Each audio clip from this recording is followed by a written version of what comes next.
Warning: the following video contains strong language which may be offensive to some viewers or inappropriate for children. The content within this video is intended for mature audiences only.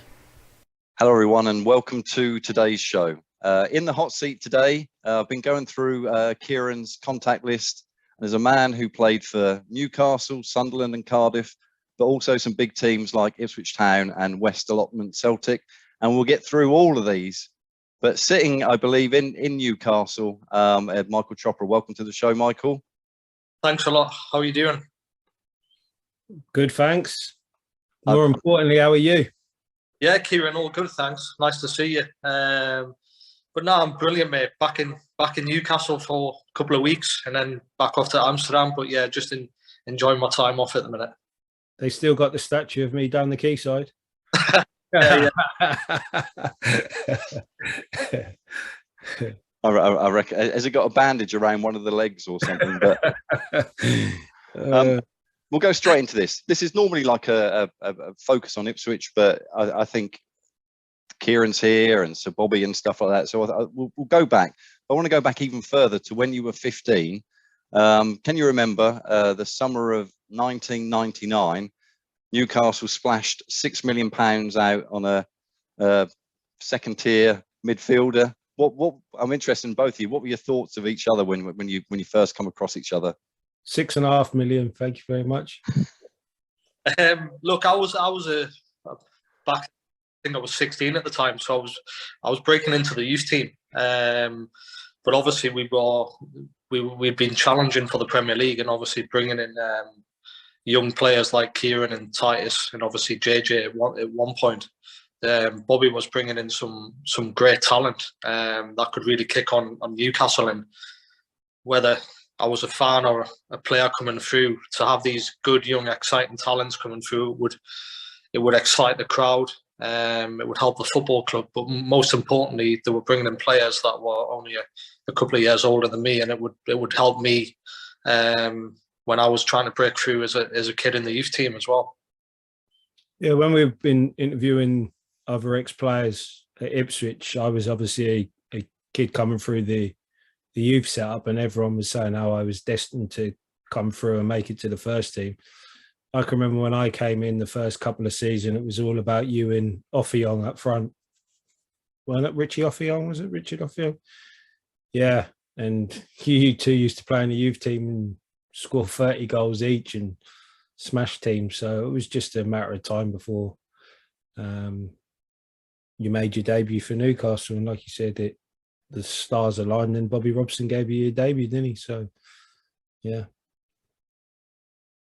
Do you remember much about that debut? It was November 2002. It was a League Cup. We won't talk about the penalty shootout, but what do you remember about that game? No, look, I remember everything.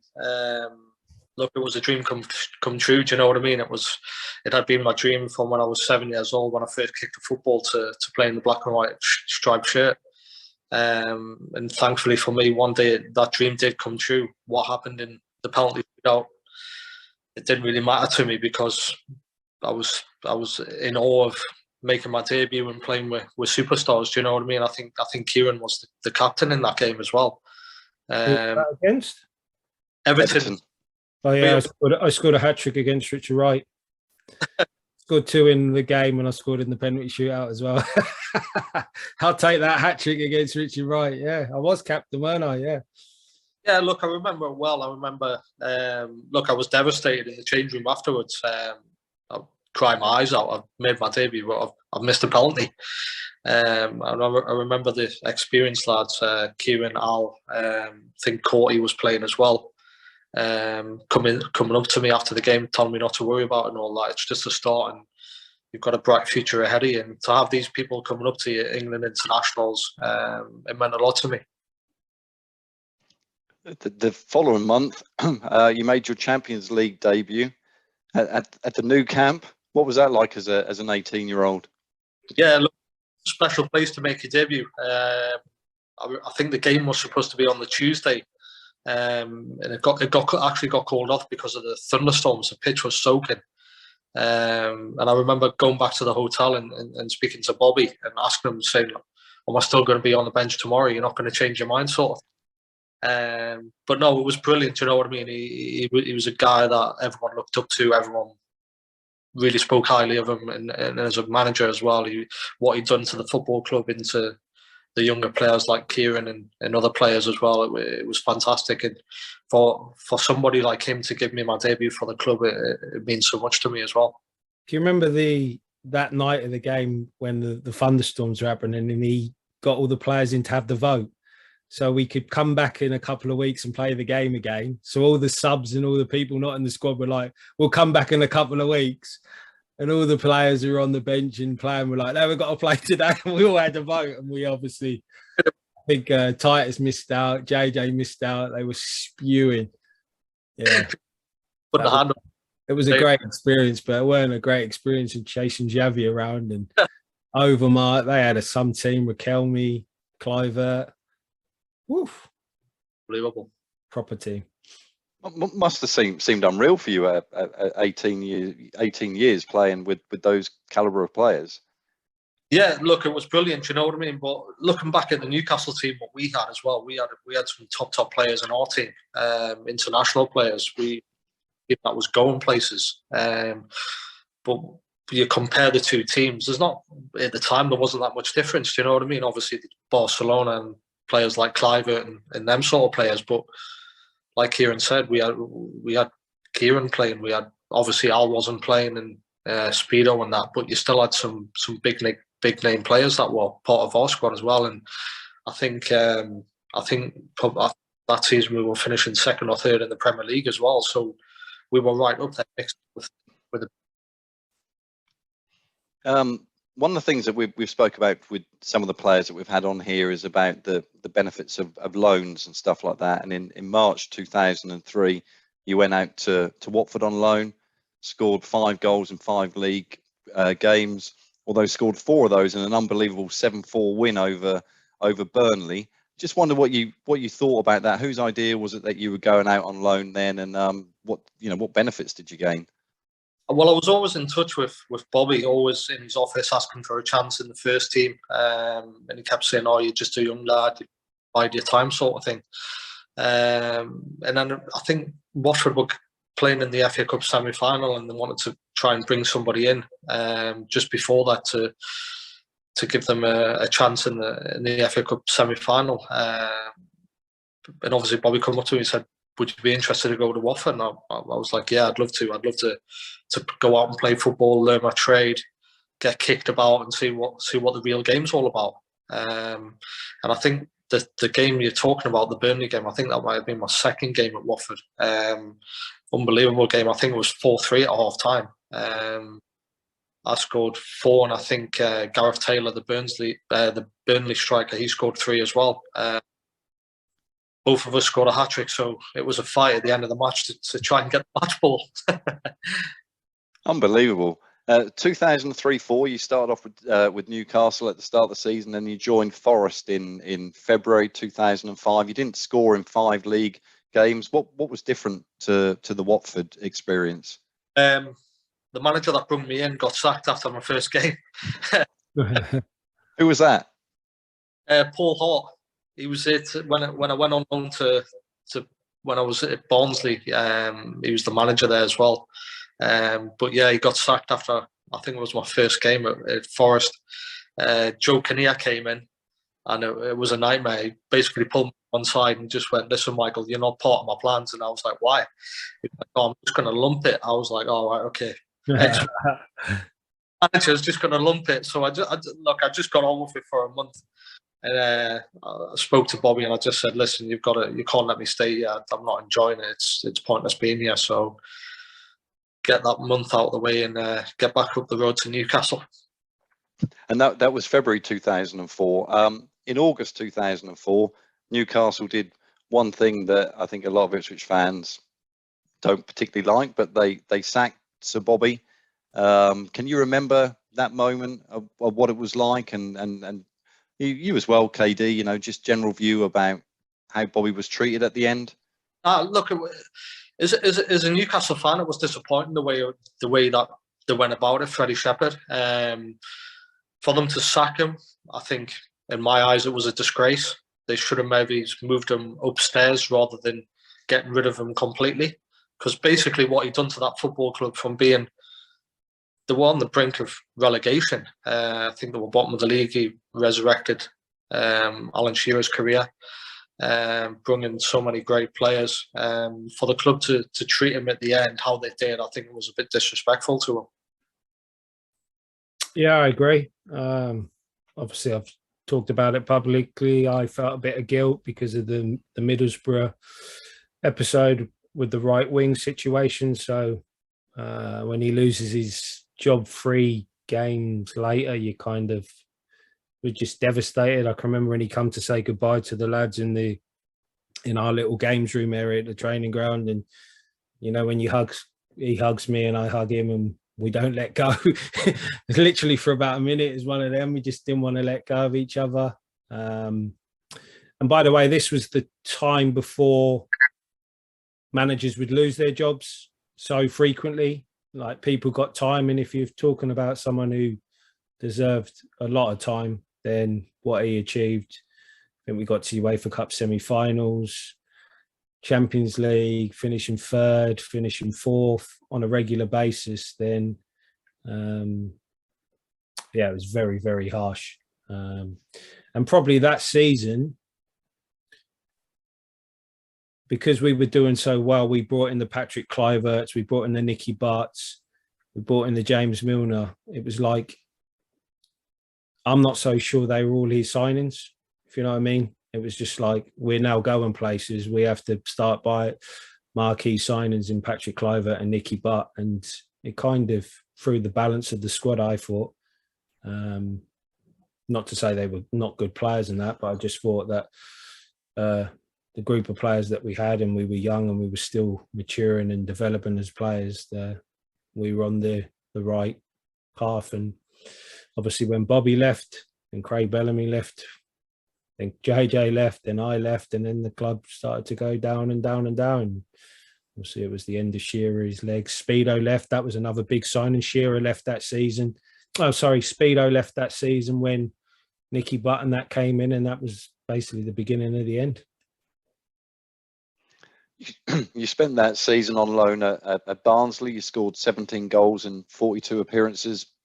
When you came back, excuse me, when he came back at the start of 2005-06, I think Graham Souness had been and gone, or certainly was there. He was replaced by Glenn Roeder. And Glenn Roeder was in charge of what I think was probably was it the highlight of your time in a Newcastle shirt? I'll take you to April 2006. You scored your Premier League goal in the Tyne-Wear derby, coming on as a sub. Just tell me how that all was in going in your mind at that time. Well, Newcastle, being a Newcastle fan, it's a big thing for us, you know what I mean? And to play in it, but also to score in it. It was like I go back to making my debut. They're all dreams, do you know what I mean? It's nobody can take that away from me, no matter what I've done in my career. When you're walking around the streets and people recognise that you've scored in the Tyne-Wear derby and that sort of thing, it does put a smile on your face. But I remember half time, Glenn coming up to me. I think we were getting beat 1-0 at the time. We were so bad in the first half. Yeah. He drags Lee Clark off, and Lee Clark spat his dummy out a bit, but we were so bad. Yeah, I remember coming up to me at half time in the dressing room, and he had said to me, "Look, be ready. You're going to be coming on if we keep playing the way we're coming, the way we're playing." I remember Titus took a free kick, and because the pitch was solid, it took a bit of a dodgy bounce. The keeper's hesitated. I've just thought, I'll just run into the keeper and see what happens. And thankfully for me, I've just back in the net. But look, you can see celebrations, how much it meant to me. Do you know what I mean? It was just something that you didn't expect to happen at the time. I think it was 12 seconds, and from coming onto the pitch and scoring in front of the Wave fans as well, it was a special memory for me. Shearer's last ever game and goal for Newcastle as well. He got a really bad injury, didn't he, as well? Yeah, that's right. Charles Nzogby was on fire that day. Ben's one in the top corner. Albert Lucia as well. He thinked it over. Yeah. Is that a classic case of you not ever having to buy a drink in Newcastle again after that? Well, I think on that Saturday night, I definitely didn't. I had a good night. put it that way. But yeah, look, no, it's when people talk about playing in games, they're being in the northeast and that sort of thing. They're the main games you look out for when's a local derby, because that, you know, that's what it means to the fans and to the people up in this area. Yeah. So in June 2006, you joined Cardiff for the first time. Scored 22 goals in 44 appearances, and I think for most people, probably Michael Chopra was on a lot more people's radar at that point. Just tell us a little bit about how you joined Cardiff in the first instance, and then how after that season you then left and went to Newcastle's arch rival Sunderland. Look, I didn't want to leave Newcastle. I remember going to speak to Freddie Shepherd at the end of the season, and he says, I want to keep you on for another year to see how you're done. And I went, well, that's fine, but you've got to give me a decent offer. And I remember getting the offer like 2 days later, and it was like £50 extra. And I was thinking, this guy taking the piss, do you know what I mean? I went, this shows you the loyalty and the disrespect that he has for the local players. And I knew that Alan was, he was retiring. I knew that they had to go out and spend big money on another striker, and obviously with Michael Owen still being at the club, they had to go and bring in somebody to replace Alan. And I think that's when Obafemi Martins came in. So I just had a good think about it, and decided that it wasn't for me to club. I've got to move on, and if that's to take 2 steps down to take 1 forward, then so be it.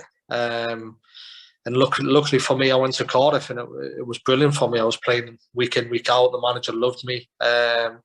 Really knew what I wanted. Give me time off whenever I needed time off. And I rewarded him with the goals on the pitch. At one point, we were flying. We were beating teams that had just been relegated, Wolves, West Brom. But it was a great atmosphere at Cardiff, great set of lads, good young players at the club, and obviously it was a really old stadium as well, so the fans were basically on the pitch. They were on top of it. It was pretty much all standing as well. Look, it was a great experience, and I loved my time there. And you moved to Sunderland. I was doing a bit of research, but somebody said that you had to.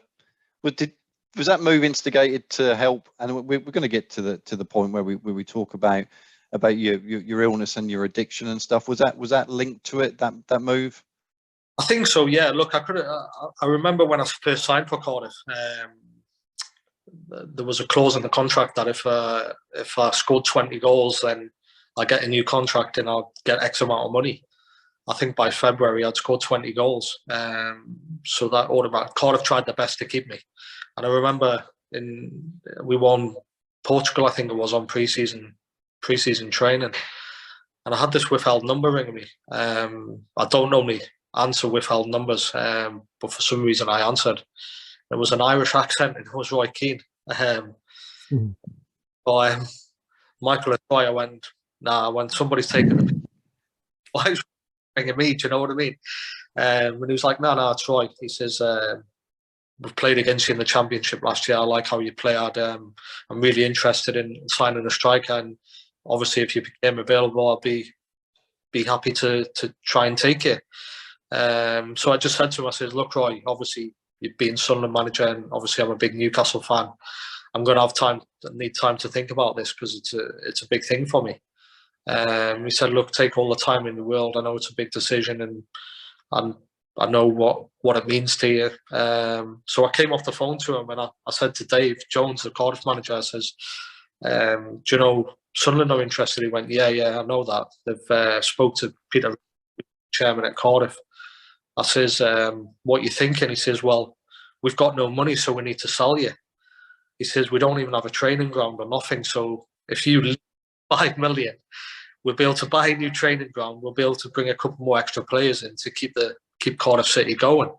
And I was like, well, that's fair enough then. I spoke to my agent at the time, and he said, look, I think Everton are interested in you as well. What do you want to do? And I went, look, Roy's rang me.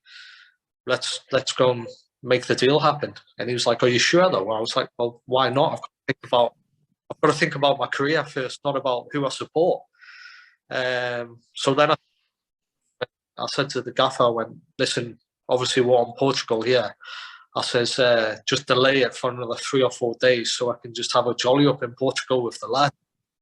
I wasn't training or nothing. They didn't want me to get injured, so I was in Portugal for like 4 days, just chilling and having a jolly up with the lads when the lads at Sunderland are on pre-season training. As I see you shaking your head, KD. Takes a brave guy. Takes a brave guy, and I get that it's about your career and what's best for your family. But me personally, listen, I might be Marmite to Newcastle fans now, but if Sunderland would have came calling for me, I wouldn't have done it. And I'm not even from up there. It's like if Norwich asked me to play for them, it's an absolute no. And obviously we've mentioned on here many a times, Craig Bellamy, Chops knows how me and Craig are, and you see Sunderland struggling at the moment at the start of the season, and who knows, Craig might apply for that job one day, and if I get the call to come and work as a first team coach assistant, even though it would be a massive step for my career and that, I just couldn't do it.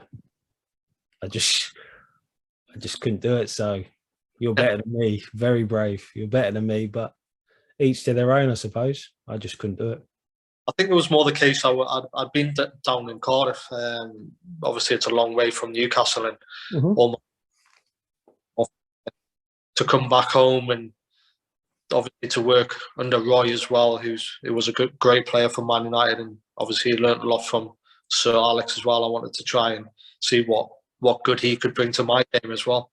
Yeah. There's no right or wrong answer just because we think differently. It's just my opinion on it. And I always think with situations like that is that when it starts to go wrong, you will always be the fall guy, regardless of how well you're doing. Well, he's a Geordie. Let's slaughter him first. That's just my take on it. It's just a horrible situation. But you were brave enough, and he scored 6 goals in 33 Premier League appearances in that first season. The thing that I'm keen to ask is, well, what's Roy Keane? Some fans say, or some players say, he's absolutely terrible in the changing rooms and stuff like that. What was your view on him? Do you know what? I got on really well with Roy. Obviously, Roy's got his problems. I had my problems. After training sessions, he would always ask me to come in his office and have a chat with me for an hour or two. So he was always there for me. Do you know what I mean? It wasn't one of them managers that wouldn't help his players out, even though you look at him on the pitch and he's a feisty character. But in a way, I seen it. He's got a heart there. He does care about people. But when something's not going right and he's the manager of the football club, then he'll let players know. And I've been in the dressing room when that's happened. Certain players have been knocking on his door constantly. When am I getting a chance? Why are you not playing me? The team's not winning. Put them in the team, and straight away at half time, he's had a disagreement with them. That's why I won't put you in the team. You perform today.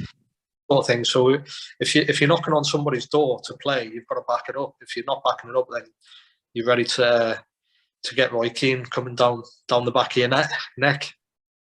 But like 3 players now, you, Benty and McGoldrick, have all said couldn't speak highly enough of him. I always say to start off line, I think if he was English, he'd be a national treasure. I love the guy.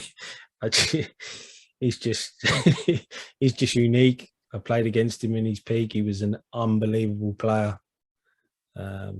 He's a funny pundit. Yeah. It's a shame that he seems scarred from going back into management. Because I'd like to see him give it another crack. Oh, without a doubt, and I have said to you more than one occasion, KD, he'd be a great guest to get on here. I can't imagine he would, but it would be great. So, hi, Ry, could you come and do a podcast with the Ipswich fans?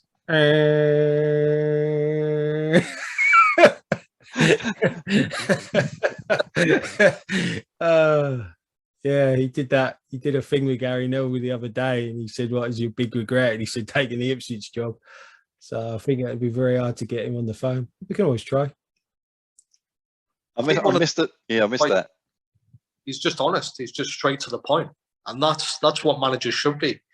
I've been in dressing rooms before where managers are like talking crap to players if they're not playing so well. Some managers will tell them they're doing well just to try and get their ego back and try and kick them on a bit. But Roy's just straight to the point. If you're not doing well, he'll tell you, and that's how it should be.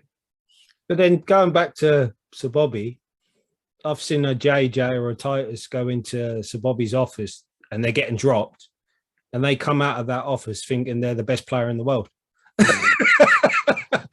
He had an unbelievable knack, didn't he? Just, come on, son. He's very unique how he did it. And so, yes, you can have the blunt honesty, and I agree. I think that you'd rather hear it straight. But then he had this knack of just spinning it, that he was dropping you. And then you'd come out of the office going, yeah, I'm the best player in the league. You're like, oh, I'm better than Paul Scholes or something. How does that work? At the start of 2008-9, you scored 2 Premier League goals in 6 appearances. And it was news broke that in August of that year that you checked into the Sporting Chance clinic. Why did you, what was that all about? Look, I had my problems from when I was probably 16, 17 when I started gambling. Obviously played at Newcastle in the youth team. You're only on 75 pound a week, I think it was at the time. So then after training, we'd get the bus back to St James's Park with all the players. Then we'd get the metro as a group of lads. We'd all jump on the metro together. Sometimes the metro, you'd know the timings when it was coming in, or we'll just have a quick 10 minutes in the arcades on the slot machine sort of thing. And look, it was only £2-3 at the time, do you know what I mean? But with the money we were in, and it wasn't a great deal. So basically it really started then, the addiction. And then obviously when I was 17 and I'm traveling on pre-season training and flying to Malaysia on an aeroplane and watching all the lads play cards and seeing how much cash is flying around the table and that sort of thing, you're thinking to yourself, well, I'm only on £500 a week. Could you imagine getting 3 or something and going home with that pot sort of thing? But look, a lot of the lads were trying out of it sort of thing. Kieran was... grassed you up, didn't I, to... Yeah, look... Alan and the chairman at the time, because I thought you had a problem then, didn't I? I can remember that. Kieran, I remember the text message I sent you. I remember the game and everything. It was Juventus were playing someone, and I think I was about 80 grand down, and I think 15 to win. And I'd text Kieran saying, "Can you get me 150 grand on Juventus to win?" I remember going in training the next day. I think they won 4-2, and I was fuming. Yeah, it was. So, like you said, we used to play on the back of the bus, and we were Malaysia. And here's an 18-year-old who just couldn't take his eyes off the cards. I think he joined in a couple of card schools, and I'm thinking he can't be on more than 500 quid, and he's playing with some big hitters. And then I felt so sorry for him because he said he was down quite a bit, and he put a bet on, it might have been Barcelona. I think Barcelona were playing at home on the Saturday. And you said, can you do the Barcelona to be winning at home and away? And I put the bet on for you. And out of all the times that Barcelona don't score in the first half is the day that he bets on him. So then on the Sunday, I get a text message and he's like trying to double up. And this time it was with Juventus, or it might have been Real Madrid or something, weren't it? You said, can I have the same bet half-time, full-time? And I said, look, enough's enough now, Chops. Like, this is serious, like serious money. And what made it worse is I'm watching the game and Juventus win the game so easily. And I'm just thinking, this poor fucker. And that's when I went and see Al next day. And I just said to Al, look, I think Chops has got a problem and I don't want to be the one going to Freddie Shepherd, but you're the club captain and I'll leave it in your hands. So I don't know if he spoke to you or went to the chairman. I had the same agent as Al. He called my agent straight away and told him that I had a problem. And it wasn't, obviously, when we were going back to the Sunderland thing as well, obviously Sunderland gave me a sign-on fee to pay off a large chunk of that debt. But obviously, look, as a gambler, you think you can always win your money back no matter what, no matter how much you're down. I just always thought, I'll wait until next month when I get paid. I'll be able to win it back. I'll double up, treble up, and that sort of thing. Got me into a big hole that I was in. And looking back now, and you think that things could change and be different, but you learn a lot in life. Why were you putting these bets on? Who, Kieran? Yeah, why was Kieran putting your bets on? Well, look, it's probably the first time, isn't it? Kieran doesn't. I don't know. I also was, because obviously I know the rules have changed now. Footballers can't bet on football. At the time, we had like a bookie. You put bets on with the bookie, and when you win, he comes with a fucking big suitcase of, and obviously when you're putting that type of money, and he probably hasn't got the credit, what bookie's gonna take the bet for him?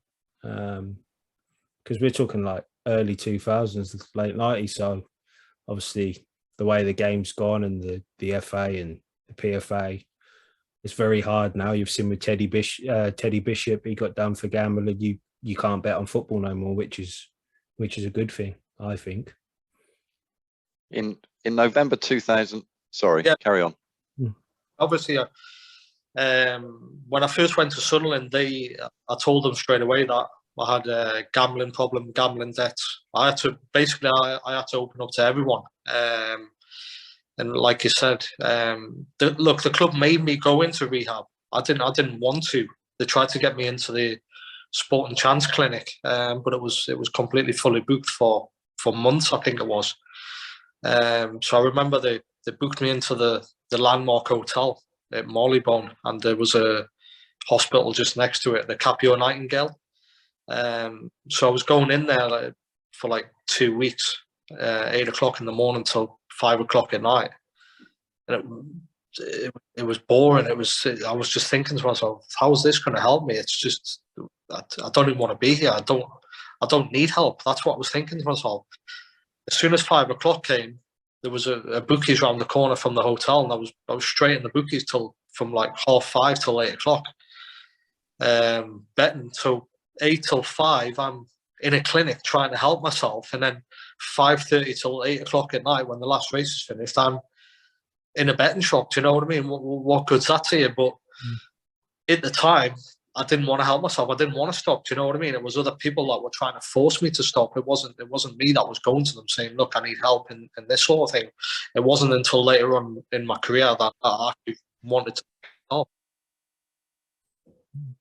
November 2008, you returned to Cardiff initially on loan, and you score 5 goals. But I want to speak about, so you've got a new manager at Sunderland, Ricky Sparagia. Apologies if I haven't said that properly. And you come on as a sub against Newcastle, St James's Park. He must have got pelters, I'm guessing. Kieran, do you reckon? Must have, 100%. I remember. Was Titus still at Sunderland then? No, Titus wasn't at Sunderland then. He came after me. I remember warming up, running down to the Gallagher, and the amount of abuse I got, and the elastic bands were getting pinged off me and everything. I was thinking, oh my God. Then obviously when I've come on, I think I've gone for a challenge with, might have been Stephen Taylor, and I've broke through and I'm cutting in from the left. Hobbs is in goal, and look, I could have probably bent it in the far corner, but I've tried the outside of the right boot, tried to square it across the goal to Kenwyn, and well, the pass has been overhit, and the game's finished 1-1, I think it is. And in the change room, Ricky's having a go at me and all that. Oh, you've done it on purpose. You've done this. You've done that. You didn't want to score against these. You Geordie cunt and this and that. Look, if Roy Keane was the manager, I would have probably burst the net, because I couldn't have handled having a fight with Roy in the change rooms after the game. But look, I hadn't been playing much that season. I was in and out. Obviously, I was at rehab. They didn't play me that much. I I was a striker that was lacking confidence. So even if I did have a shot and I didn't score, I could have been on the receiving end that I haven't scored on purpose, sort of thing. Do you know what I mean? So, and I remember we were in training the next day. I think it was transfer deadline day, and I spoke to my agent. I finished training at 1 o'clock, and I rang my agent. I says, "Listen, I can't stay here. It's awful for me. Players on speaking to me. They think what I've done yesterday in the game. They think I've done it on purpose, and this and that." I rang Dave Jones at Cardiff. I says, "Now you've got to get me out." I went, "Do all you can to get me out of Sunderland because I'm not going to be staying here." So we got to about, I think the deadline back then was 5 o'clock. It got to about 4:45, and Dave rang me, went, "Hurry up and get yourself upstairs if you're still at the training ground." I went, "Yeah, I've stayed at the training ground for the last 4 hours." I went, "I'll get back in Stein, sign the loan documents, and I'll get myself off to Cardiff." And that was it. I never went back to the Sunderland training ground ever again after that. You know, So when you're obviously you're gambling, spiraling out of control here, I always say, no matter what problems we have as footballers, when we go onto the pitch, it's like an escape for us. It's like we can leave all the shit. Were your problems still going? They were that big and that deep that even on the pitch you were worrying about your gambling or what you owe? Or Kieran, everybody's always said that to me. How come what affected you off the pitch and how bad things were, how come it never affected you on the pitch? It was just like I was just so focused and single-minded when I was on that pitch. I was just fully focused on scoring goals and doing the best I could for the football team. But as soon as you get off it, I was straight on the phone. Do you know what I mean? I don't know if it was a case of, if I knew I wasn't playing well on the pitch, the money would dry up, because if you're not playing well, not performing, you're not getting your goal bonus, you're not getting your appearance money, you're not getting your win bonus. Then at the time, there's less money for me to have a bet with. Do you know what I mean? That's probably what was going through my head as well. yeah. 2009-10, you've signed for Cardiff in a £4 million deal, so they've made £1 million profit on you for you going to Sunderland and coming back. You scored 21 in 51 appearances, and it seems that you kind of like it there again, and you get to the playoff final. I just kind of want to speak to you a little bit about that playoff final. Obviously, you scored. It was 3-2 to Blackpool at half time, and just, you know, what was that whole situation like for you then? Do you know what, that year at Cardiff was probably the worst I'd ever been for gambling. We had one of the Scottish boys that introduced me to I'll not mention any names, to some big hitters up in Scotland. I think it might have been that year when we were doing the horse fixing as well, when we were paying the jockeys to pull the horses up. So we had a lot of people involved in a syndicate sort of thing. Obviously, I was borrowing money and paying like 25% back on 100 grand and stuff like that. So that year at Cardiff, as well as I did, and getting to the playoff final and playing as well as I did in the final, that was probably the worst year for my gambling and getting out of control. Obviously, once we got to the playoff final, all the teams that we wanted to play in the championship, you would have picked Blackpool over any of them. They were just, at the time, they were just a little club. Do you know what I mean? With one or two great players like Charlie Adam. And then obviously I was thinking, if we win the playoff final, I'm going to get a 500 grand promotion bonus. I'm on 25 grand a week in the championship. That doubles up to 50 grand. It's fucking, my life's sorted. I can pay all these debts off and everything. And obviously we got beat 3-2, and then you've got to start thinking about the next season as well. In the summer, that summer, you obviously made a mark on Roy Keane. It was reported that he was then the Ipswich Town manager, and that was the first time that, as fans, that you came on our radar. Was there much in it? How did the deal? What stopped the deal from getting over the line? I think Cardiff, obviously, with the season I had, and when I went back there, they didn't want to sell me. I think Ipswich I think they might have put a bid in for 4.5 million. Obviously, I worked with Roy before at Sunderland. He knew what I could do, and obviously, being one of the championship top scorers, he wanted to try booster strike force at Ipswich. So yeah, I was close. I would have went there if Cardiff had accepted the offer, but it wasn't to be. I had to wait another year. 2010-11, you scored 11 in 39 appearances, but you were out of the side a fair bit with some injuries, and you talked about that you were getting called everything. People were calling you chunky, and you admitted that it wasn't the best season that you'd had, and probably in the last 10 years, probably the worst season you had for injuries. Did it feel that you weren't replicating in that season what you had done in the previous seasons with Cardiff? I think so, yeah. Obviously, I got a bad injury on my ankle.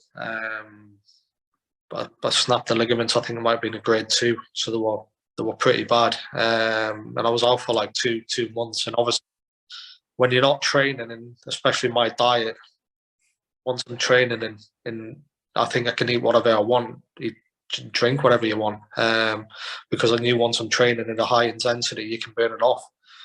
But when I've stopped training and you continue to have that diet, you start to put on a little bit of weight, and obviously you could see that when I was trying to get back from injury and trying to get the fitness back. Obviously, I didn't have that many play. There was a thing when we played Bristol City away, I think it was. I always scored goals against City, Cardiff. I remember coming in at half time during the game, and Kieran will know the guy, Steve Black, up in Newcastle now. I used to do a lot of training with him in pre-season, and he used to be like a mentor to me. He used to send me motivation speeches before half time and afterwards to try and keep my head focused on the game and the job ahead. So I've come into the changing room at half time and my phone's disappeared, and I'm like, Gaffer, someone's been in here and nicked my phone. And I could see the physio like looking at me. So I just said to him, I went, listen, I'm not going out second half until I get my phone back. I went, somebody's come in and nicked my phone. It's not on. So I've just sat there, and the lads are going out, and I'm just sitting in the change room. The gaffer's like, come on, get yourself out. I went, I told you, I'm not going out until I get my phone. So then the physio's give me the phone. I've had it like going, and what you doing? What you nicking my phone for and all that? And he was like, oh, Bella's told me to take your phone out of your pocket for half time because he thinks like you're going on checking your phone for the scores and the horse race. Knowing that, mentally, I had to read the motivation speeches to try and keep my head. So I think obviously I knew Bella's from Newcastle. You know what I mean? That's when I kind of had a disagreement with Bella's and that sort of thing. And towards the end of the season, it got a little bit sour.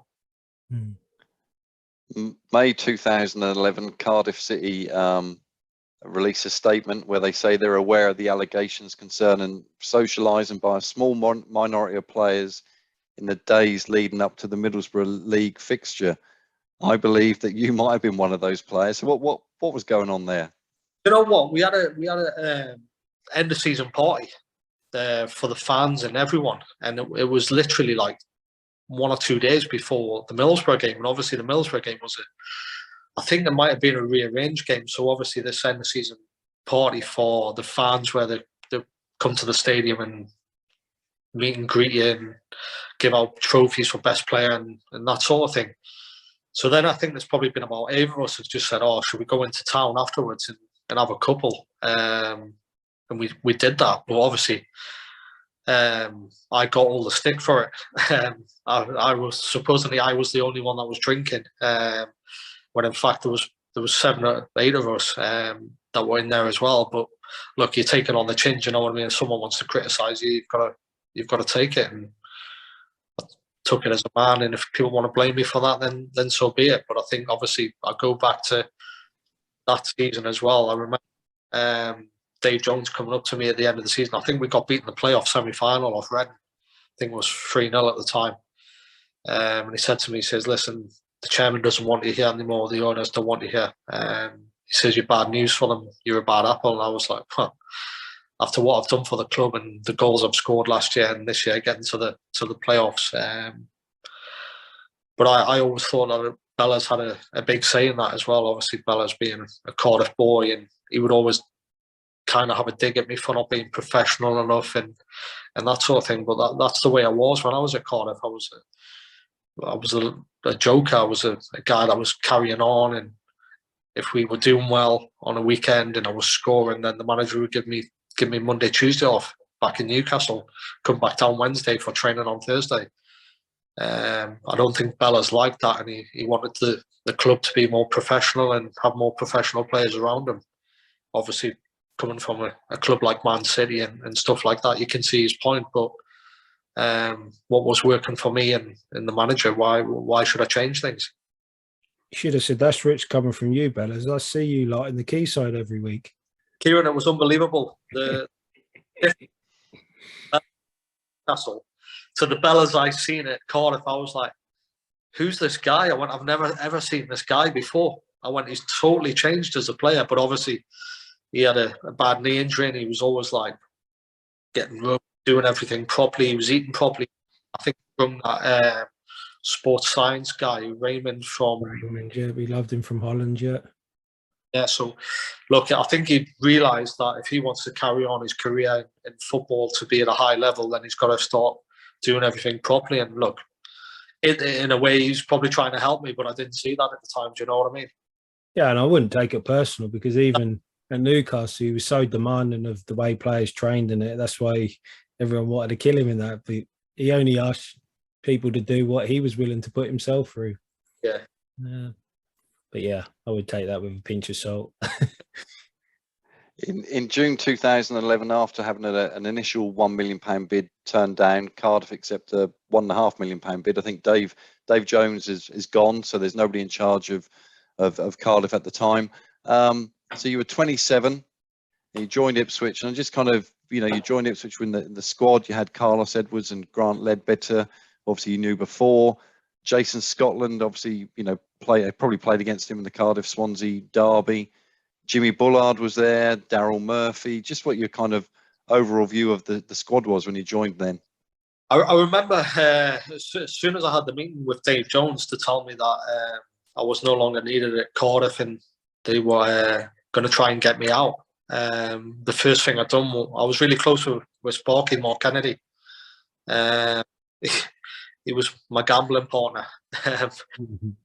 Close with him, and I rang. I said to Sparky, I went, "Is there any chance you can speak to Paul Jewell and see if he'd take me?" He went, "How much do they want for you?" I says, "Look, probably get me for about $1 million." He went, "What?" I says, "Yeah, he'll probably get me for about $1 million. I've spoke to the gaffer there. He's not having me in the club, won't have me anymore. So speak to Paul Jewell, see if he fancies me. If not, I'll go somewhere else." He come back to me a couple of days later and said, "Yeah, the gaff Paul Jewell will fancy you. He's gonna speak to Marcus and Simon and put a bid in for you." And that was it. But the team we had as well, we had a good team. I remember we played Bristol City. I think it was first game of the season. We won 3-0.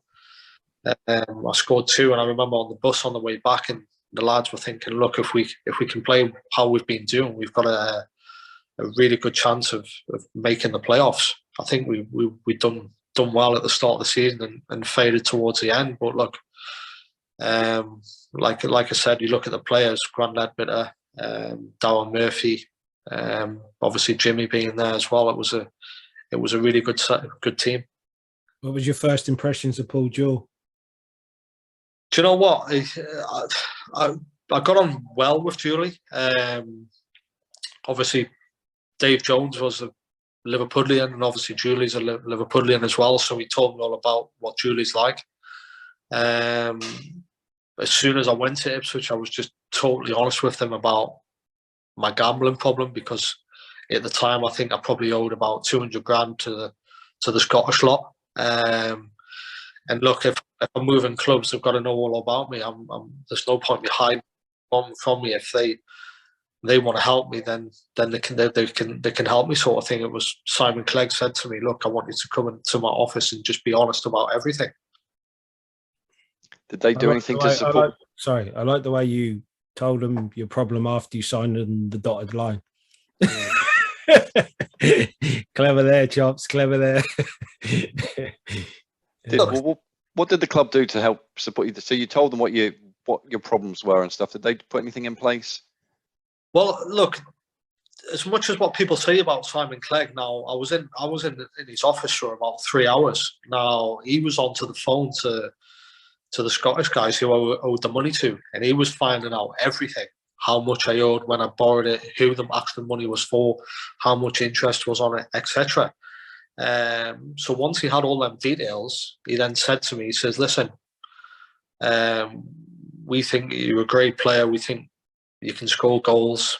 We think that if your mind's at it and you're back on track, then Ipswich might have a chance of getting promotion." He says, "Look, as a football club, we want to help you. We're a family club. We'll pay the debt off. We'll give you a loan of 250 grand to clear all your debt." And look, I couldn't thank them enough. Do you know what I mean? But what people don't realise, and what Ipswich fans don't realise, is they probably thought got the money off the club and that was it. But I was paying the club back 10 grand a month from my wages, and then obviously when I left, Kieran knows that when you leave a club and you don't ask to leave, they kind of pay you up, and then obviously the rest of the money that was owed to the club they got from our payoff as well. In September, by the end of September, you had four goals. You scored another brace, I think, against Brighton at home. And I think it was after that game that you went to the Sport and Chance clinic again, but you were allowed out to play matches. Was that right? Yeah. So obviously the deal was for Ipswich to help me, I had to go and get help myself. So Simon said to me, he says, "Listen, we're prepared to help you, but you need to help yourself as well. I want you to go around all the betting shops in Ipswich. I want you to ban yourself from them. I want you to reach out to Tony Adams at Sport and Chance, try and get yourself booked into the clinic." I think that's why it took a little bit of time from when I had signed up until actually going into the clinic, because it's always fully booked. And yeah, you're right. We had agreed, Paul Jewell agreed, that I'd go in there Monday to Friday. I'd get a car from, I think it was down in Portsmouth. And I think we played Cardiff on the Saturday. So I got in a car on Saturday morning after having a session at Sport and Chance, going to play a game against Cardiff, and then jumping straight back in the car, going straight back to the clinic. I remember, this is what Simon Clegg's all about. I remember we played Cardiff. I think we might have won.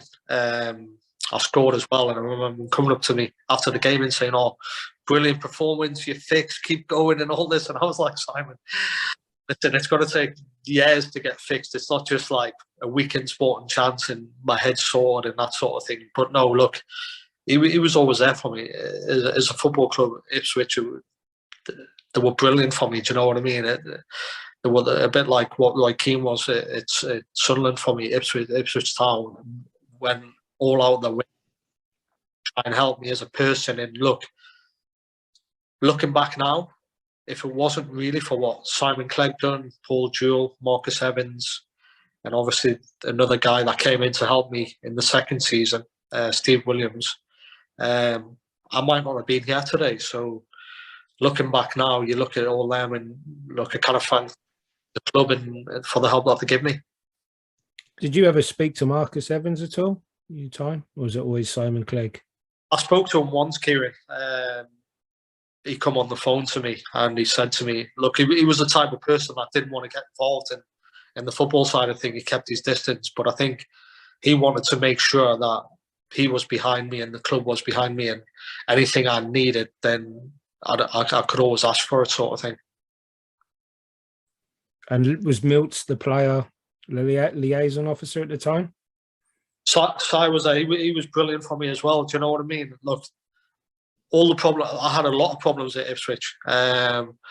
Driving offences, getting involved with police and all that. And I remember Milt having to take me down to Chelmsford Magistrates Court for my driving ban and everything. Look, Milt was always there for me whenever I needed something. If I needed to go to like a GA meeting, he would always give me a lift and ask me how I am. He's another guy that really helped me a lot as well. Good. Just going back to that Cardiff game, we drew 2-2. You did score in it, but I guess the question I've got was how did that feel going back to Cardiff and scoring? Well, at the time it was brilliant because obviously I knew that they didn't want me. Might have been different if I'd have left on good terms, but when a club doesn't want you anymore, then the most important thing you want to do is to shove it back in their faces. It was good going back. I got a great reception and everything, but at the end of the day, I've got a new club and I've got to do well for my new club. Just going back, sorry, you touched on it that when you told the truth to Simon Clegg, especially with the people in Scotland, because one of the big rumours around you at Ipswich is that there were people outside the training ground ready to smash your kneecaps in or shoot you or kill you. But if you had all these things in place with Simon, is it complete nonsense that they came down to? Oh no, that was somebody from Essex. Oh. Bloody hell. Yeah, Kieran, I was like fucking people in Essex. Do you know what I mean? And when you're talking about people from Essex, they're big hitters. Do you know what I mean? And I remember. So we've come off the training pitch. It was just the one across from the training ground, and there was a guy standing there with a book, asking for an autograph. So I've gone over to him, and he's, Michael Chopra? I was like, yeah. And I was walking with Jimmy and Crazy, and they had walked on, and I was like, he was like, can I have your autograph? I signed it. And then he's walking alongside of me, crossing the road, and he's like, such and such has sent me down. You better get yourself in the club and get that money. And I was thinking, oh my God, fucking hell. So I went in there and I spoke to Jimmy. And Jimmy said, listen, go and speak to the gaffer and tell the gaffer what's happened and that sort of thing, because it's not right. People coming to the training ground. So I think it was like a couple of days later, obviously I think it was like 30 grand, I think it was. I said to him, look, at the end of the month you'll get it. So like a couple of days later, they fucking sent a car full of Somalians down to the training ground, and the cars had parked in the training ground for when we get off the training ground, sort of thing. So obviously I think the club have rang the police or something and told them to disappear, sort of thing. But obviously when the police have got the registration plate off the car as well from the cameras at the club. So whenever this car was coming back into the area, on all the cameras on the motorway or anything, the police would get alerted. But I remember when we were coming in, I think it was snowing. Someone told me to actually hide behind a big fucking snow mound so they couldn't see me. And I was waiting there for like 10 minutes until till some people disappeared, sort of thing. And then Murph rang me afterwards because I had the same car as Darryl Murphy, Audi A5. And he says, Chops, he says, fucking, these had somebody racing after me and that, probably thinking that I'm you, sort of thing. Do you know what I mean? That's how bad the time it was really bad at the time. I remember going to sleep at night. Used to live in an apartment, like a mezzanine where you could look over the top. And I think there was like 8 dining room chairs, but I used to plant them in front of the front door. So if somebody tried to get in, they couldn't force the door through. And then upstairs in my room, I used to sleep with like 8 sharp knives. Do you know what I mean? Like a knife block by the side of my bed. That's how bad the situation got at one point. And I remember when I was coming down from Newcastle one time, leading up to this episode, what I'm talking about, with the 30 grand. I remember coming down on the train, and I had a text message on my phone off these people from Essex, saying, "Listen, we're going to be at the training ground in the next couple of days. You better have that money," sort of thing. And I just thought to myself, Kieran, I've just had enough of everything. Do you know what I mean? I sent my mum and dad a message. I sent my best mate a message, and I just texted them saying, "Look, I'm sitting on a train now. People are on to me about money again. I think I've had enough now. I'm just ready to do it. Within seconds, I had my dad on the phone straight to me saying, like asking me what was wrong and that sort of thing. And my dad was like, "Give me the number. I'll speak to them now. I'll sort it out with them." So yeah, my dad rang them straight away, and he just said to them, "Look, as a parent in that, at the end of the month, which was like a week away, when he gets paid, you'll get the 30 grand." But yeah, I was ready to do some serious damage to myself. On like at the time, I probably would have jumped off the train, sort of thing. Do you know what I mean? Or went in front of it. It got to a point where I just thought, what's the point anymore? Do you know what I mean? I was like at a stage where I've done so much and I've let so many people down. I let the football club down. I let my mum and dad down, sort of thing. So it reached a point where I just thought, I've had enough. Great message, mate. It's powerful stuff. In December, you obviously were involved in a cocaine drugs trial at Newcastle Crown Court, and I think Simon Clegg attended there. And obviously, you've mentioned the fact that Simon Milton supported you when you had the driving, and you had £1,000 fine and a 56-day ban for speeding. But it's the next month that Paul Jewell came out and he defended his decision to sign you. He says he said he didn't know the full extent of your problems and stuff like that. But what was he saying to you privately? Look, he was always behind me. He knew if I could get my head right, then I'd score goals. And I think that season I'd scored 14. I think it was for Ipswich now. To score 14 goals for Ipswich, I thought it was a big achievement, considering nobody had scored more than 14, I think, in the last 6 or 7 years previously before that. So I had reached a level that I thought I'd done well for the club. Paul Jewell had me in his office asking me all the problems and everything, trying to get my head right. But yeah, it must have been tough for him, because nobody knew the problems that I had coming into the football club. You know what I mean? It wasn't until, like Kieran said, until you sign, that's when you let people know what it's about. Once you've signed for a football club, they're not just not going to help you. They have to do all they can to help you, sort of thing. Let's change track a little bit. So in the same month, January 2012, you win the inaugural Asian Football Player of the Year award, and there was talk of you playing for the Indian national side. How close did you come to playing for the Blue Tigers, as I found out is their nickname? Look, at the time, I went to, I think a year or two before that, I went to Dubai to watch them play, and look, they were shocking. They got absolute battered off UAE. I remember being in the hotel before, and them having pre-match meals, and they were eating curries and everything. And I remember going up to one of the players saying, how would you perform when you're eating all that and stuff like that? And just said, it's what we're used to.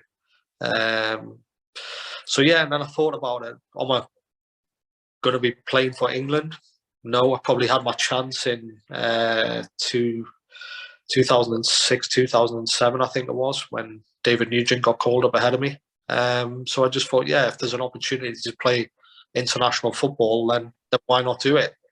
Obviously, I'm half Indian, and it would be great for my family and heritage to go and play for the country where they're from. So it was pretty close, but there was a lot more down the line that you have to do, the proceedings and everything to become a proper Indian international. And so I've got some questions. So there's an Ipswich fan, Callie, who messaged me straight away and said, I can't believe you got Michael Chopra on. He was an absolute inspiration. And he kind of wanted to know, how did you manage the expectations of the Indian South Asians at the time, when they were suddenly thinking that they're going to get Michael Chopra joining them? Do you know what? At the time, I didn't really see myself as being an Asian player. I just wanted to go and play football. And then obviously it started to get a lot bigger and bigger once you played in the Premier League and doing well in the Championship, and obviously getting invited to the camp where India were training in Dubai, and then people start to take notice. And look, like I said before, it would have been a great achievement for me if it did actually happen. But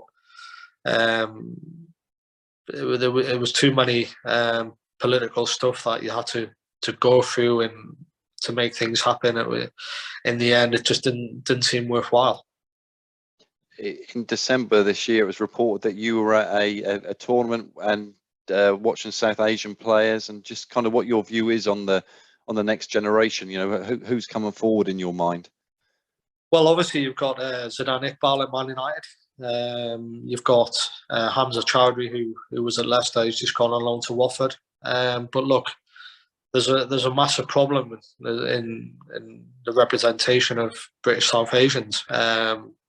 I think that's why a lot of the Premier League, the FA, Sky Sports, Sporting Equals, they're all trying to do their bit now to try and encourage more players coming through. Because look, I made my debut in 2002, and I think there's probably been 5 or 6 of us that have played Premier League or league football since then. Why is that?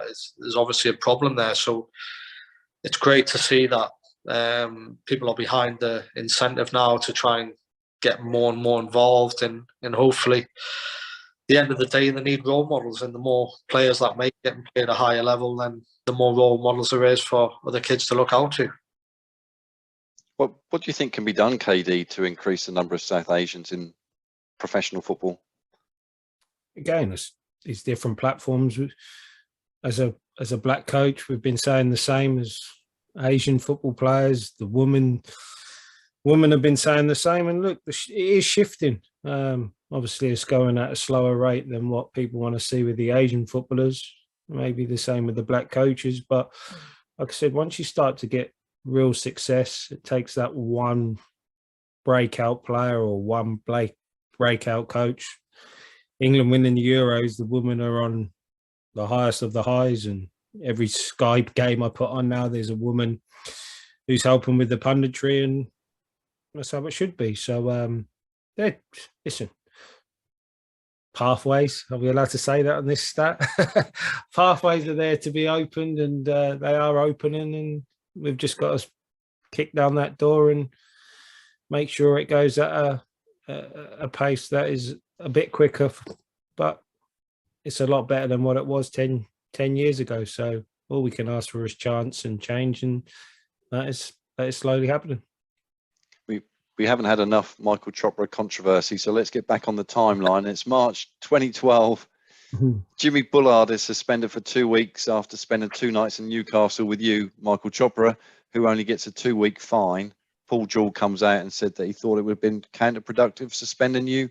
Then you did say the month before that you hadn't had a bet in 4 months. So what was the concern, and what happened on that night out? Yeah, so I think it was a Tuesday. So we'd done a bit of team bonding. Obviously, we finished training, and then we were going to go to London Tuesday night, come back Wednesday. Obviously, we were off training Wednesday. So then all the lads are saying, "Oh, we'll just meet you in London." And I'm thinking to myself, listen, some of these lads aren't going to turn up in London. You say you're going to meet in London, they're not going to turn up. So I remember I said to Jimmy and Grant Ledbetter and a couple of lads in the team, I says, listen, tell the lads 6 o'clock at the Mayfair Hotel. I says, Jimmy, if they don't turn up, it's 6. Let's just go to Newcastle on the train. I think it was like Tuesday or something. It was a big night on a Tuesday night in Newcastle. So Jimmy was like, oh, Chops, we can't do that. We can't do that. I says, all right, Jimmy, if there's less than 10 people that don't turn up, then we'll jump on a train. And he was like, yeah, no problem, let's do it. So we got to about 5 to 6, and the 6 people sitting there, and I said to Jimmy, Jimmy, are you ready? He went, what? I went, look at your watch. I went, it's nearly time. He went, nah, Chops, we can't do this. I think Milts was coming as well. Milts had the kitty. I think the club had given Milts like $2,500 to put behind the bar in China White or Funky Butter somewhere for the lads to enjoy themselves. So 6 o'clock, and I said to Jimmy, I went, come on, Jimmy, let's go. He says, how are we going to get that? I says, we'll get a taxi to King's Cross, and then we'll just go straight to Newcastle. He went, all right, wait a minute. So he's gone to the Mayfair bar, and he's bought like a massive bottle of vodka. And he's like, come on, let's go. I says, what's that for? He's like, oh, we'll drink on the train up to Newcastle. So we're sitting in first class, getting like smashed. We get to Newcastle at about 10 o'clock or somewhere, drop the bags in a hotel, straight out, get in at like 4 in the morning. Jimmy's back on it at like 10, 11 o'clock in the morning. We'll go to Jesmond, full of students and everything. Jimmy's got about 200 people around him, just like cracking jokes to him and everything, telling the barmaid to get shots in for all the students and everything. Students are loving it. So then it got to about 2 o'clock and Jimmy's like, Chops, we need to calm down now. We've got training tomorrow. And I was like, Jimmy, we'll just take a sleeping tablet in the taxi on the way back down to Ipswich. I says, well, I'll get one of my mates to drive us down there at like 3 o'clock in the morning. So when he was like, yeah, no problem with that. So we got to about 3 o'clock. We went to the hotel, got our bags. My mate picked me up and took us.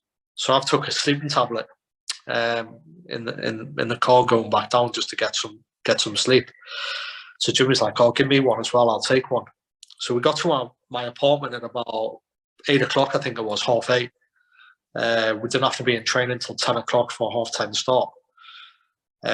Obviously, when we took a sleeping tablet, we woke up and we got still a little bit drowsy and that. So I said to Jimmy, I said, oh, I'll just have an hour sleep and that, and we'll get up for training. So we got to about 10 o'clock and I woke up with my phone. I had like calls off Grand Ledbetter and it's like, hey, Chops, where you? It's like, oh, I'm in my apartment in Ipswich. He was like, oh, the guy's going mad and that. I went, why? I went, we don't start until half 10. He's like, nah, he's been training forward till 10 o'clock because he knew he's been out in Newcastle and knew you'd been on the piss yesterday and that. So me and Jimmy got to the training ground, got stripped in that, running across the training pitch. And then I was looking, yeah, Julie going, hey, you two, fuck off, I'll see you later. So me and Jimmy turned around and started talking back, and Jimmy's like, Chops, what you done, mate? I went, mate, come on, man. I says, what do you mean, what have I done? He says, I said, fine for 10:30, wouldn't have been a problem. The gaffer's just been an idiot. So then obviously the gaffer's pulled us in. He pulled Jimmy in first and he was asking Jimmy what happened in that. And Jimmy's come on, fucking suspended me for 2 weeks. I can't believe it. And I was thinking, oh, I hope I don't get suspended. I want to play football at the weekend. We got Bristol City. So the gaffer pulled me in and he's like, I think what you've done's a disgrace and all that. And I was like, well, I'm here for training. I was on time and everything. He went, nah, you've took the piss out of the lads. He says, you should have went on the night out to London. He had all agreed to it and everything. Mills was there with you. He was like, get yourself home. I'm going to have a think about what I'm going to do with you. I think that was on Thursday. So then he rang me on Thursday night and he went, right, I've decided. He said, I'm going to find you 2 weeks' wages. And I was like, nah, gaffer, don't do that. And when he was like, yeah, I'm going to find you because I know it's going to hurt you. He went, I've suspended Jimmy. Jimmy loves football, so I've suspended Jimmy because that'll hurt him. He says, if I take 2 weeks' money off you, you won't be able to have a bet. And he says, that'll kill you. So I was like, yeah, fair enough. So I came in training on the Friday. Worked hard. Comes to Saturday, we're playing Bristol City at home. I think we might have won 3-0. And he's doing his team talk and that, and then he's come up to me like, you're the lads of performance. We won 3-0. I scored 2, and I said to him after the game, and in the change room, I was like, "Oh, Julie, is that a good enough performance for you?" After the game and that, I was just thinking, Jimmy was ringing me, he was going, "Oh, you little cunt and all that. Like, everybody won't take notice about what you've done on Tuesday and Wednesday because you've gone out there today, you've performed, you've scored 2 goals, and look at me sitting at home, I'm absolutely devastated." But yeah, look, I was devastated that I got fined 2 weeks' wages, do you know what I mean? But I had to perform at the weekend and I did. You end that season with 16 goals and 46 appearances, and then you go off in June to spend 3 weeks at a California health farm. Whose decision was it for you to go there? I think it was Paul Jewell. Obviously, scoring that amount of goals in a season for Ipswich that the team didn't do that well in the league. If we can get them fit, proper firing, comes back flying, then if I bring in the right players, we'll have a chance. So I got a phone call off Andy Little, the fitness coach. He was like, "I'm going to kill you." I was like, "What for?" He says, "Oh, I've got to come to this fitness camp with you." I was like, "What are you talking about?" He went, "Has no one phoned you?" I was like, "Nah." He's, "Yeah, they booked a fitness camp in California called the Ashram in Calabasas Mountains and all this." I was like, "What are you talking about?" He's like, "Oh, I've got to come with you and get you fit." I went, "I'll just go myself." He went, "Nah." He went, "They won't trust you. Do it properly and everything." So we went to California for, I think it was 5 days. It was like 15 grand or something for like 5 days per person. So when obviously fans from Ipswich obviously think that the club have paid for it, but when I got told about going there, Simon Clegg actually said to me, he said, "Listen, your wages, what you got fined, will cover the fitness camp for you. So instead of just taking the money off you, we're going to try and help you and put you back into fitness and get you fit for pre-season." Look, it was brilliant. You know what I mean? It was running up and down mountains and everything. I think I'd done 80 miles in 5 days.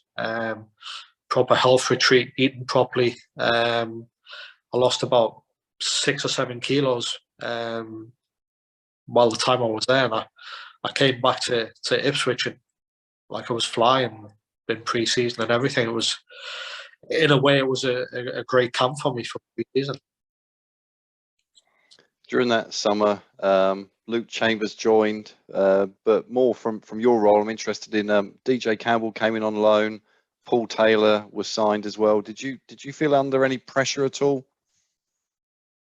I think DJ came during the season. I remember we were going through a bad time. I think it was. I think there was obviously the game at Barnsley when we were 3-1 down. I think we won 5-3. I think that kind of kept Paul Jewell in his job a little bit longer. We went somewhere else.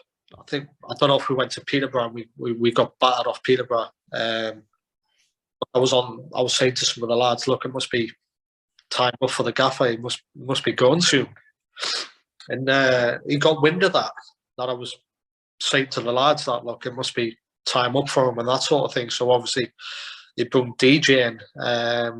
I think we were playing Cardiff at home. He brought DJ in and he told me that he didn't want me around the squad, and especially being Cardiff, I was leading up to the game. I was excited being an old team I'm playing against. He left me out, and I basically got told that it was because of what I was saying to the lads, like on the bus the week before, that he could be getting sacked and that sort of thing. So he left me out, drunk DJ.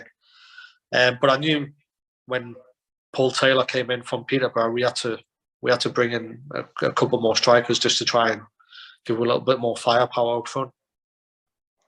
And it was around about September time that actually Michael Chopra's Twitter account became the focus of attention for a lot of Ipswich Town fans, and I know that you kind of had some spats with some people, and like we said in the green room before, you and I kind of said a couple of things, but there was.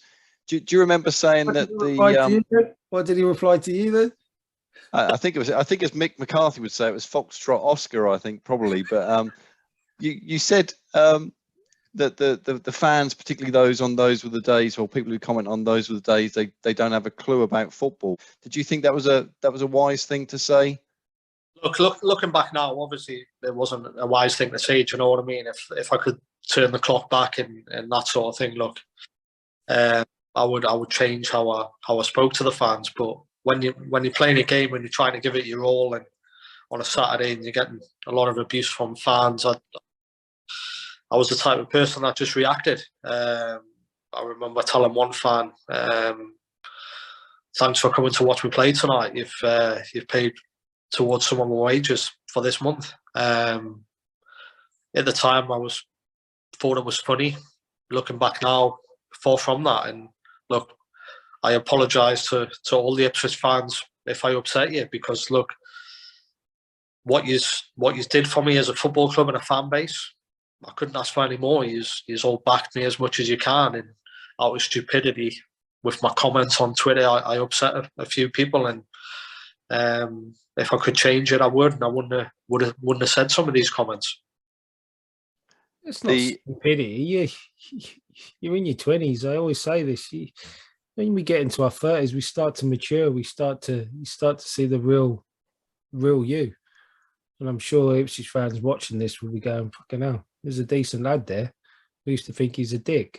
We all get it. Everyone gets it. And Stat will tell you, that's one of the reasons I don't go on to. I've never, ever been on Twitter, because as a footballer, we kind of see ourselves as an alpha.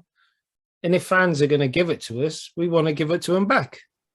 So I don't know if it's you being stupid. I just feel it's like someone's attacking you and attacking your character and saying you don't care and you don't give a shit, and you're having a bite back. And that's just the game, being young, Twitter, social media. And like, I'm sure now, seeing your response today, Ipswich fans will appreciate it. But don't beat yourself up too much, because every 20-year-old will be like that, regardless. It's just the growing up and learning life's experiences. So definitely. We've got a few more tweets that we'll come up to in a little bit. But certainly those tweets, when you were talking about some of the fans, those tweets were deleted. Were you getting a call from somebody on the club to say delete those tweets, or was it your own view? No, I was getting a call from someone at the club, telling me to delete it, and then Simon pulled me, I think, by a bit or two after that, and I was like, listen, I want you to delete your Twitter. You can't be acting like this towards the fans that come and support you and pay their good money to watch you play. You can't react how you're reacting. Obviously, I deleted my Twitter when he mentioned that. Well, you kind of jumped forward a little bit, but yeah, I have got it. You did deactivate your Twitter account in February 2013, and I've got so many questions about this tweet, because you posted a photo of a large plastic bag of money, and you put the tweet was, keep tweeting me about being in debt, haha, love it, hashtag cash, hashtag skint, hashtag lol, hashtag lend me a fiver. But the question that I've got was that your bag of money? Did you have a bag of money with £20 notes in it, and you took that photo? Or yeah, it was. Yeah. Probably not at the time, no, but it would have been my bag of money, yeah. And I would have had it saved on my phone, waiting for somebody on Twitter to have a go at me. But look, should I have done it? No, but at the time, I thought it was funny. I thought it was the right thing to do. Like I said, as you get older, you realise mistakes in life, and like I said before, you make mistakes and you've got to move on from it. But like I said previously before, look, I've always, whenever, even to this day, whenever Ipswich Town results are coming in, I always follow them. Ipswich Town, Ipswich and Newcastle are the teams I follow, because they're the clubs that have helped me, and where I had a good time at. We need to go back to when you were right. Paul Jewell was sacked. You know, he was on the way out. And that evening, apparently you were out drinking with Carlos and Jet and Paul Taylor and Josh Carson. You still had Twitter back then, but I think you told the fans that you were allowed to go out for a drink. Was that?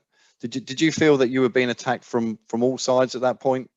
Well, especially, yeah, like if the manager's been sacked, why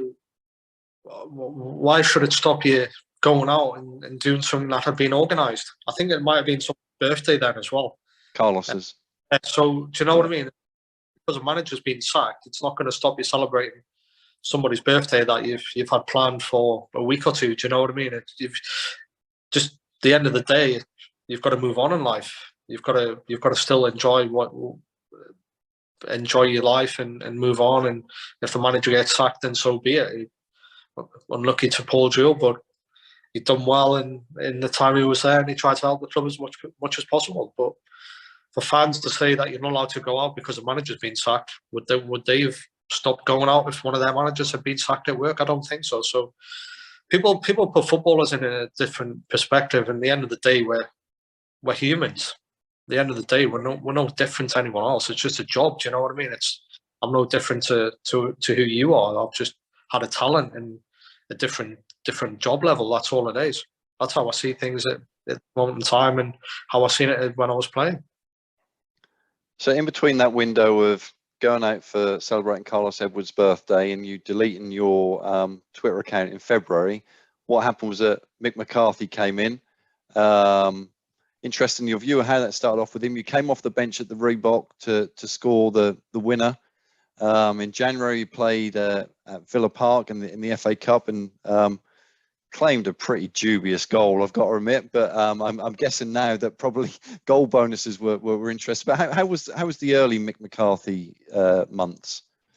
Well, when Mick came in, I thought this is brilliant for me. I thought I've really got a chance, because obviously Mick was at Sunderland when I was at Newcastle, and he tried to get me on loan a couple of times. So I thought straight away, Mick's coming back to the club, and I'll be back in the fold, and I'll get a chance again. Obviously, when Paul Jewell was there towards the end of his tenure, I didn't really get much of playing time. But I thought, look, Mick's coming in, it's going to be great for me. And in a way, nothing really changed. He probably realised the problems that I had at the time and didn't fancy me as well. So, look, whenever I played and came on, scored goals as well, the Reebok, and I think there might have been Coventry away as well. I think there was a late goal as well. So yeah, but me and Mick really see eye to eye as well. In May 2013, well, just going back to that late goal at Coventry, a lot of Town fans always talk about that as a fantastic moment. And you know, we've skipped over some great moments. Watford away when you scored that goal on a Tuesday night. May 2013, you've been put on the transfer list. You've said that it's your decision that, you know, whether you leave or not. Did you think that? Oh, you ruled out going out on loan as well and taking a pay cut. Did it seem fair from the club after how much they supported you, or how you felt you were treated at the end? Look, managers have their opinions on you now. As much as the club want to help you and want you to succeed, as much as Simon Clegg helped me, and when he brought the Olympic rower Steve Williams in to help me on a regular basis, getting up at 7:30 in the morning, going to the David Lloyd, training with him, going for jogs after training, trying to keep my mind right, keep me in shape, keep me in place. At the end of the day, it's down to the manager. And if he doesn't want it at the football club, then so be it. The people at the top have got no say on that. But I remember at the end of the season, Mick told me, he says, I'm going to put you on the transfer list. And I was like, that's fine, no problem. I said, I don't have to leave though. And kind of basically said, I'll make you leave. And I was like, Mick, you're not making me leave, trust me. I said, I think I had 2 years, might have had 2 years left. These were my words to him. I'll just sit here and just pick my wages. And he got really angry at that. And he was like, all right, is that what you're going to do? Is that the type of player you're? I went, well, yeah, I'm getting older now. I'll just sit here. I don't need to play. He was like, all right, every club function there is, I'll make you do them on a Tuesday. I have to go hours. If you're late, 1 minute late, you're going to get fined a week's wages. And I was like, Mick, that's fine. I went, I'll do all that, not a problem. So when he's having a go at me sort of thing, and I'm just biting back at him. And then we came back for pre-season. I tossed pre-season off. I knew that I wasn't going to be playing, so I didn't do any pre-season. Didn't get my fit at all. I came back, and I just started doing I was just jogging basically, just to piss him off. He took my squad number off me and everything. And I just thought, I'm just really going to get on his nerves when I get back here and just piss about. So we're probably about a week into pre-season, he rang me and says, you're going to Barnsley? And I was like, what? He was like, yeah, I've just spoke to Ben Macefield or someone at Barnsley. I went, I've agreed everything. I went, who you spoke to? He went, Ben Macefield. I went, well, does my agent know? He was like, is he not your agent? I went, no. He was like, I went, in any case, I'm not going to Barnsley. I went, I don't want to go there. I says, in any case, Mick, do me a favour. I went, you owe me X amount of money. If you want me to leave, go and speak to Marcus and see how much you're going to pay me up. I went, because I'm not leaving. Literally like 2 days later, he rang me back and he was like, Marcus has agreed to pay this much. Obviously, you still owe the club money because of the loan from the first season when you came. So you're going to go to Barnsley. I went, I'll speak to Barnsley myself. So the next day, I spoke to Barnsley. And I was like, yeah, I'll come up for a medical. How much you're giving me contract-wise, this and that. So I think Barnsley were going to give me about £6,500 a week. Obviously, I knew the club and everything. I played there on loan. Then my mates from Newcastle knew the owners, the Oystons at Blackpool.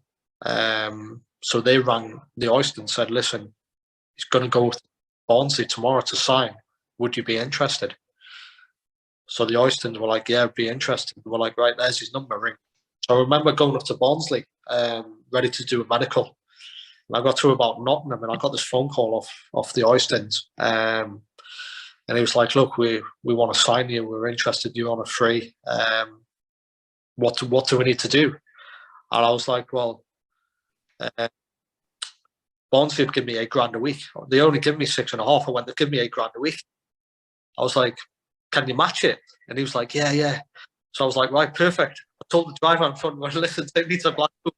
So half a week, do you know what I mean? Just out of that. So then I was signing the papers, and I had to ring the guys at Barnsley to say, listen, I've changed my mind. I'm going to sign for Blackpool. And you went to Blackpool. This is where we quickly whistle through your last bit of your season. So you went to Blackpool. You spent a season there, but I want to go to October 2014 and tell me about your experience in the Indian Premier League. In between that, you had a stint at Alloa Athletic. But did I read that David James was your manager in the Indian Premier League? J-Mo was my manager. Nightmare. So yeah, he called me up on, must have been the end of the season. Obviously, he knew he was getting a job out there. It's like the American system where you go through a draft and everything, and you have first pick and everything. So he said to me, he said, listen, our club's got first pick. Do you fancy coming out to play in India? And I was like, yeah, of course I would. Not a problem. I'd love to go out there and play at something different towards the end of my career, get a decent payday. I'll go out there. And look, I just thought the Indian Super League, playing in India, I just thought it'd be easy. Didn't do any pre-season, nothing. I'd probably put on about 5 kilos just from eating loads of shit in Newcastle, takeaways. So I went out there, and J-Mo must have looked at me and was like, sure, I just spoke to you about 3 weeks ago and you said you were like training and you were fit and everything. And after that, we done a bleed test. We done a bleed test the next day. And mate, I was blowing. I got to like level 9 and I dropped out. That's how fucked I was. And he must have been thinking, oh my God, what have I let myself in for here? And he pulled me, he says, you're not even fit. I says, listen, we've got 6 weeks to get fit. I says, I'll get myself fit. I says, give me the ball and technically I can do anything you want. I says, but running wise at the minute, I'm not fit enough. So we got to about 2 weeks before the season and he was like, you're fit enough, but you're not where I want you to be. I was like, what do you mean? He was like, I want you to be fit. I want a team full of runners. I says, listen, mate, if you want a team full of runners, get yourself on the streets out there and go pick 11 Indian lads. I says, they'll run all day for you. I says, but I guarantee they can't kick a ball.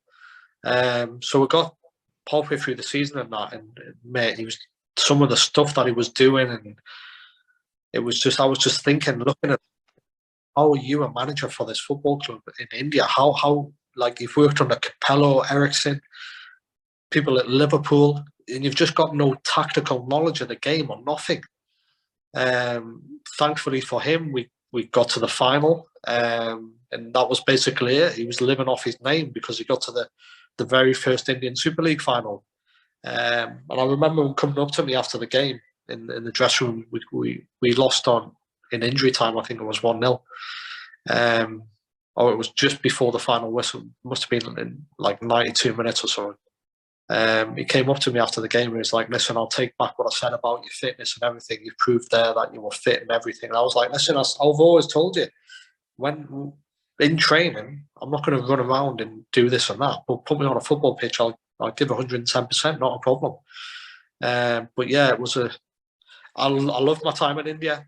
Totally made me appreciate life a lot more. Made me realise what life's all about. When I was playing in the Premier League and the Championship and doing as well as I did, I thought I was bigger and better than everybody else. Thought I was bigger than the law, the police. Thought I was untouchable, which is probably the amount of times I've been in trouble with them. And going to India made me appreciate what life was all about. You're living in a 5-star hotel, but as soon as you come out there, it's basically poverty. And that's what life's all about. You know what I mean? You're seeing little kids who are begging for food and money just to survive, really. And there was me probably 10, 15 years ago, abusing people on Twitter and not living the life that I should have been. Let's end up with West Allotment Celtic. How did that all come about, and how does that fit in with your current occupation and what you're up to now? So in March, I got asked to be an ambassador for a charity called Football for Peace, which Prince William's worked with, Prince Albert of Monaco. It's all about poverty, diversity, education, water, all that sort of thing. We picked 5 goals out of the 18 or 19 from the UN nations, and we try and implement it around the world. So they asked me to come on board and get involved. So Mesut Ozil's an ambassador. Obviously, Mesut's a big Muslim, and he's really passionate about Asian footballers coming through and joining the pathway to become professional footballers. So what we did is, with the charity, we set up a football centre bang in the middle of Bradford to try and get more Asian kids involved.